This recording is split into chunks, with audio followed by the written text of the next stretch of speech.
12:34 in the afternoon here on WEJF 90.3 FM. Time for more of Helping Seniors of Brevard, and here's your host, Joe Steckler. Folks, this is Joe Steckler. I hate to cut in on the air like that, but I got so doggone interested in talking to Dr. Callaway and Dr. Vazquez, and as I told them, I said, I wish it was possible. Well, it is possible. I don't know if we can always do it, but to air the conversation that goes on between the break, because some of the most interesting things are talked about, and but I am going to be able to talk about some of those this afternoon. And we'll start with Dr. Vazquez. Again, I'll remind you that Helping Seniors is a program that's designed to help people. We don't charge for our services.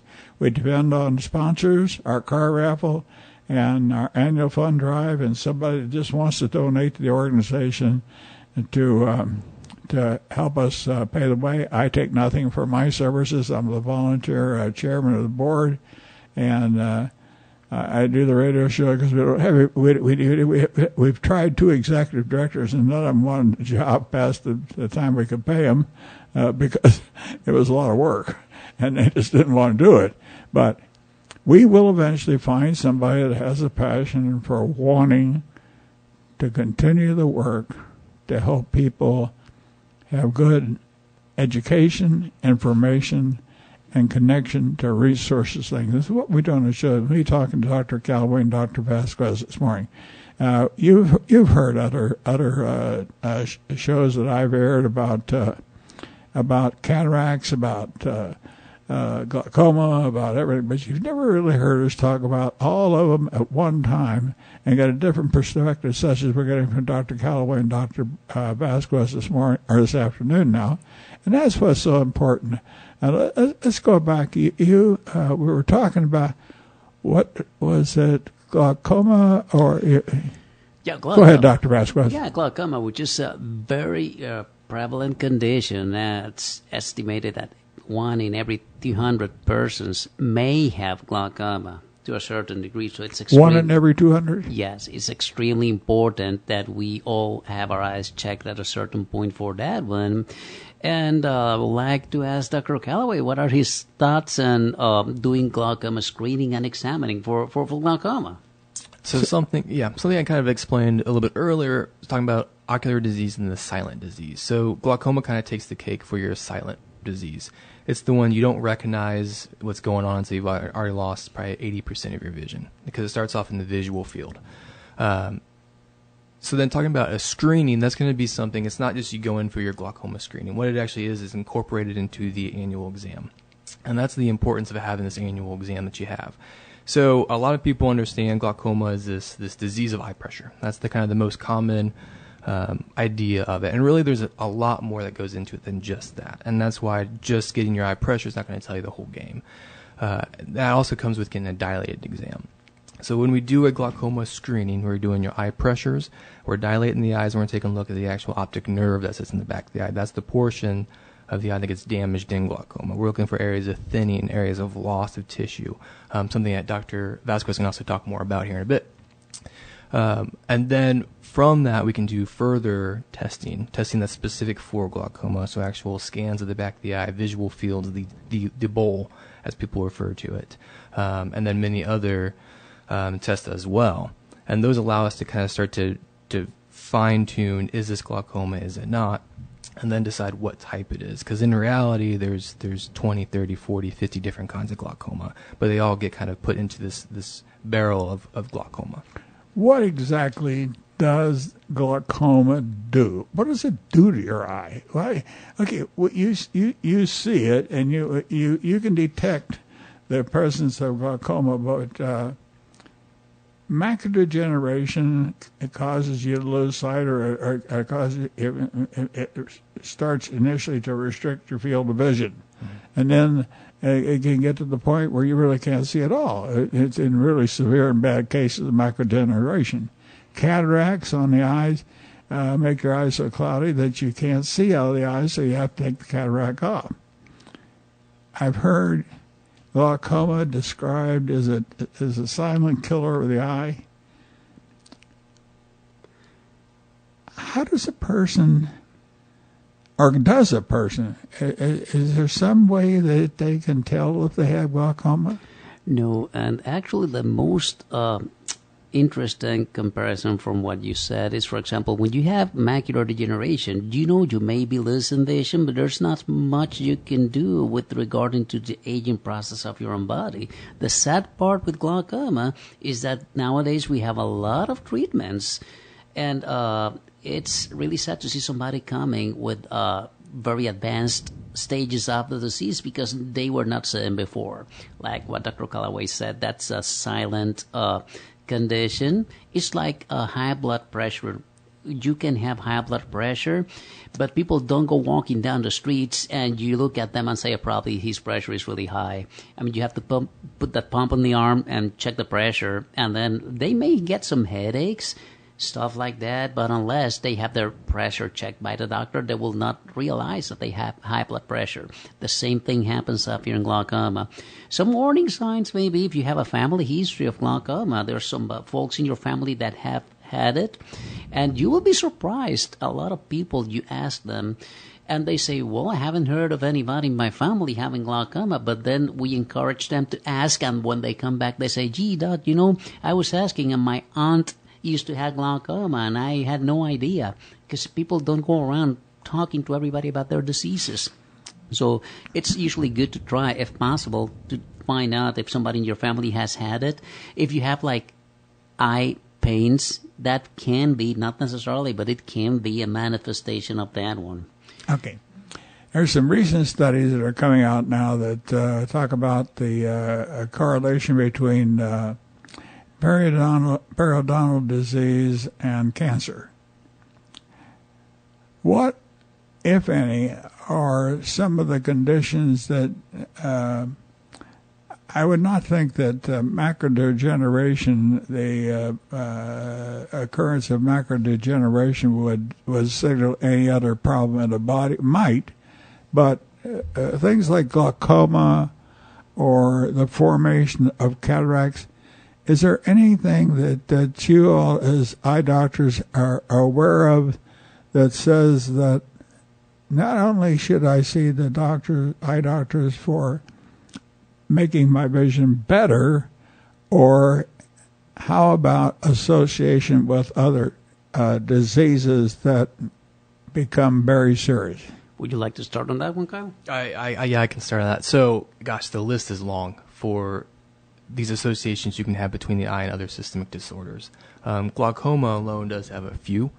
One of those is going to be general vascular disease. So even though we think of it as a compressive etiology, meaning the pressure inside the eye is too high and it's actually blunting out the nerve, you also find individuals who have this poor blood perfusion to the rest of the body can also get poor blood to the optic nerve. And that's another type of glaucoma as well that you can see where you even have low pressures, but it continues to persist and gets worse. Okay, but let's go. When you're talking about, there's one point that we need to make also. There's a difference in between having some comorbidities and having one thing leading to the other. Comorbidities will be, for example, if I tell you I have cataracts and I just happen to have macular degeneration and I have glaucoma on top of that. One thing does not necessarily lead to the other. Now, one important thing that we can avoid systemically, I mean body-wise, not only eye-wise, it's smoking. I'm not saying that as a joke. It's been more than proven that smoking is directly related to damaging the eye, especially with macular degeneration and especially with cataracts. Smoking can cause cataracts. Smoking can cause macular degeneration. So it's not only bad for your lungs. If you have some eye concerns, then you should consider seriously at least not quitting, but at least decreasing the amount of smoking that you do. Dr. Callaway, picking up on what Dr. Vazquez just said, is that something now that the younger eye doctors coming out of school, or do you get a lot of training on, or get a lot of emphasis on smoking? Absolutely. So that's the number one thing they tell you in school is individuals who come in who are smoking. That you're supposed to give them the whole cessation talk. So the discussion is, we understand this is something you might have been doing for a long time. we can't tell you to stop, but what we can do is tell you it's hurting your eyes. It can hurt your eyes, and it can progress to macular degeneration faster, as well as other stuff. So that is the number one thing we're kind of taught. As far as those go, is yes, you have to decrease smoking to prevent risk. Well, I tell you, I smoked for a while. I didn't smoke until I graduated from the Naval Academy, and it was several years after the academy I started smoking, and then I quit when I had command of a submarine. I quit then, and as you got older in the service, there's so much pressure and tension as you get older, and some of the jobs that you get, and it's never talked about on television or radio. By the way. It's a proven fact now that there are confirmed 6,000 veteran suicides a year. That's a pandemic. I'm sorry, 6,000 a month. That's a pandemic, and we are having a real issue with the mental health of our veterans. Yes. Because this is not a job that you can just do and say, I'm going to throw in the towel and I'll do something else for the rest of my life. Those are experiences that in a way or another scar the soul, and that's something you have to bring with you. So we usually encourage folks, if you have been in the service and you sometimes feel that you cannot handle certain situations, do not stay quiet, do not go alone somewhere. Just try to find some help. We do try to provide in several services some help. So if you're a veteran and you feel that things are getting a little bit out of hand, it may be just a starting point of something more serious. Be it marital fights, be it a fight with folks around, just getting angry. Anger issues, basically, and depression. If you feel that you're having any of those, try to get some help. Yeah. Well, I wondered why I got into that. And then I remembered it was going to be kind of funny, but I smoked, and I really enjoyed smoking a cigarette after a cup of coffee, after in the wardroom, and we were talking over something we'd done that day or something, and if we were talking about business or something, it was enjoyable. But then, when I quit, I had a guy that used to ride back and forth with me to the ship, and I smoked Winston's with filter, and he smoked Camels. And so you had the Cowboy and oh the my Camel. God! One day I didn't have any cigarettes, and he gave me a Camel, and I thought I was going to die from that thing. There was no filter on it, and that Camel was the strongest cigarette I ever in my life. I never tried Turkey cigarettes or anything like that, and I heard they're much stronger. But even at 90 cents a carton for C-stores, 90 cents a carton, and think what they cost about today. The cost of cigarettes today would be enough to deter me from even smoking. And I can't understand. What I don't understand is we see so many people that are obviously hurting to live, yet they still smoke. And it's an addiction. I know it's an addiction, but I guess I'd like to turn that around and say I wish that we could have the same addiction for people trying to improve their health care, because I want to get back to something else that we start. Glaucoma is the one thing. We talk about cataracts a lot, and we could do a whole show on laser surgery, cataract surgery, and everything else. We always haven't run out of time. But I think people don't understand that much about glaucoma, and I think they don't understand that much about the fact. And as I'm learning, if a mistake is made by an eye doctor, that the technology available today would enable a person that's trained in laser surgery, and maybe here as an ophthalmologist, Dr. Vazquez, that there are so many ways to reverse what's put in. Let's say a person puts in just a normal lens, and that's not an ocular lens. That's not a special lens. Now, do you do the replacement of lens? Is that something you do? It can be replaced an intraocular lens, and the person is not happy. But that being said, the first thing to start to do is to check out what happened that makes that person unhappy. It may not be just the lens. Maybe the impression that it was the lens and the problem started after the surgery. But like I said, there are many ways to skin a cat, so it doesn't necessarily you have to go running.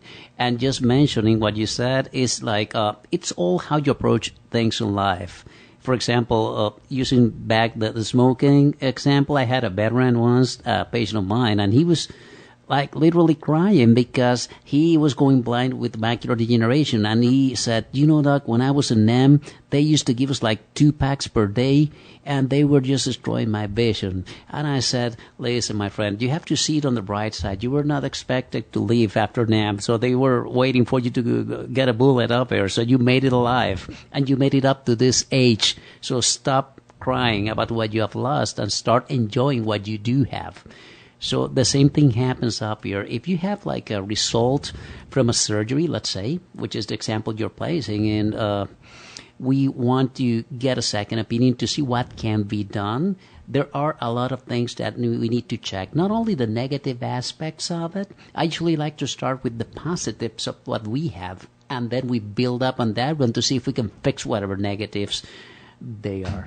Kyle? Dr. Callaway, I know your brain's been thinking about what Dr. Vazquez has been saying.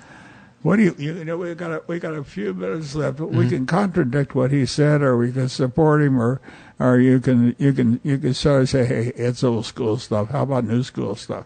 Not that old school. I'm content with what he's said. You're going to agree with everything he says? I'm going to agree with everything he said. I have to work with him. I second what he said. No, I'm only joking. But it is important for our listeners to understand that there are so many treatments available in the field of eye vision and eye care, not only with better glasses, better lens, better things we can do with the eyes, or things we can take out of, even once they've been put into the eye. Everything is fair game. As long as we achieve our purpose, which is to make that person happier, we'll definitely give it our best shot. Okay. Now, we talked about the fact what you do, Dr. Callaway, as the optometrist. Sure. We've talked about what Dr. Vazquez does. Is it Dr. Akbar? Agarwal, exactly. He's the head of our practice. Yeah, now what does he do? I mean, does he just make the money, or does he do any work too? Well, basically, he has done a lot of things because he was the one that started this practice, like in the 1980s, and I was way before. That's what I call old school, actually. But yes, he does every single procedure that you can think of. So we have, I believe, a very solid team of professionals in between the three of us. And no matter what your problem may be, we'll give it our best shot to try to help you out. Okay. Dr. Callaway? Yeah, I mean, I agree with that. It's actually funny that you mentioned that, because just over this past week, the Academy of Ophthalmology had a meeting. He went, and he comes back, and he has this piece of paper, and he's writing down all these things. He's like, okay, this is what we've learned. This is what we're going to do. These are the new surgeries that are out. These are the new treatments. This is what we're going to start doing. So, which is great. I mean, that is great from our practice standpoint, because we can offer people what is current. And I think that's so important. And let me mention on that one that in our county, we are the only practice that offers cataract laser-assisted surgery. We were the first practice in this county to offer laser vision correction. So we have the latest technology in the treatment for dry eye disease, which, mind you, is not as simple as saying just get your eyes wet. There's a lot of stuff happening with that one. Okay, you bring something up. We got 5 minutes left. Let's talk about dry eye just a minute, because it bothers a lot of people. And a lot of people don't understand that they've got 3 minutes. 1.5. Who wants to talk about dry eye? Basically, dry eyes, it's like I said, it's not as simple as it sounds. There are nowadays, it's actually about to be classified as one of the pain syndromes because a lot of folks have what we call neurotrophic pain, and that's because of a dryness. We have to address, when you have dry eye, the cause of it, because we have several different treatment options and they all depend on which cause. We do have all the technology to test for all of this etiologies of these causes in each of our offices. I should mention also that we have one office here in West Melbourne near the Woodstock Hospital. You can look for us on the Eye Clinic and Laser Institute. You can do a Google on that one. And Dr. Callaway, shoot with the dryness. Oh, okay. So how much time? I have a little bit. So a real quick take, dry, it's a multifactorial disease. This is one where it incorporates both the actual function of the lids as well as the actual secretion of tear. And what we do in our clinic, and a lot of other clinics will do, is actually try to decide which one is the number one cause and how do we treat that. So we're not just throwing stuff at a patient. We're saying, here's the breakdown, here's what we're low on, and here's what we're going to do to try and fix this. Okay. Is it a dry eye thing though, where they can put a little implant in the eye duct? That's part of one of the options that we can offer for the treatment. We have to use the medical options, which are different, either eye drops, which can go from simple eye lubricants that you can get over the counter, or on the other extreme, we have several specialized medications that are immune suppressants that are designed to cleanse the surface of your eye. Then we can go to some options like using what you're mentioning is like a plug that used to be placed to block, like if imagine that your eyes drain through a little hole that goes to the nose. That's the reason why you put an eye drop, and you can feel the taste. So if you want to keep your own tears in the eye, what we can do is block that duct. That way your own tears will remain in the eye, which is the most natural way of wetting your own eyes.